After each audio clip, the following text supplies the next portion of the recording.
watching this inspirational video. Not that I need any inspiration, but it just happens to be there.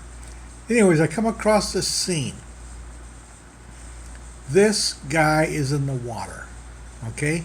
He's under the water. Now he's got a cord attached to his ankle. I am going to assume that that cord, because I've seen it before, is attached to a surfboard. Why is it attached, his ankle attached to the surfboard? So he doesn't lose his surfboard. This reminds me of the time I almost died in Hawaii. Sharon and I were in Hawaii, just got there. Of course, you got to go to Waikiki Beach. And I said, I'm going to go surfing. I never went surfing before in my life.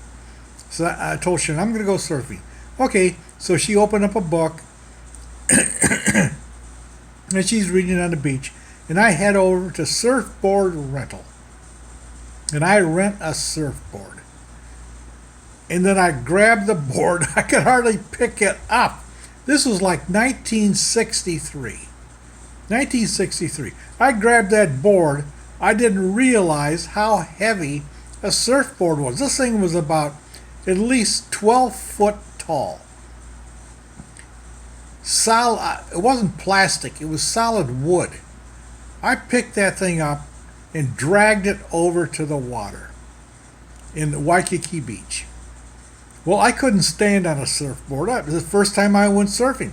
So I laid on the board, and I saw people off like about a quarter mile bobbing in the waves waiting for that big wave. I said, I'm going to go out there and I'm going to catch a big wave.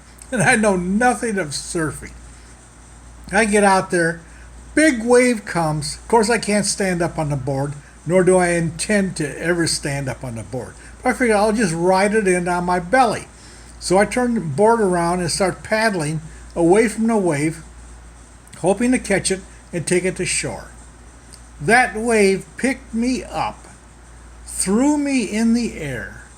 My board went out from under my belly and flying off. And then I found myself in the water with no surfboard. Then the next wave comes in, crashes on top of me, and pushes me down under the water. I finally get up, try to breathe air, and there's mist in the air, water droplets, hard to breathe. Another wave crashes down and pushes me under the water. I did this 3 times. And I'm running out of breath. I said to myself, I'm going to die here, because the waves kept pushing me down. And God sent an angel. A guy on a surfboard came over to me while I was still up. He pushed my surfboard to me and said, is this your surfboard? I said, yes, that's my surfboard. I clung on that thing like the jaws of life to save myself. But this whole thing reminded me of this.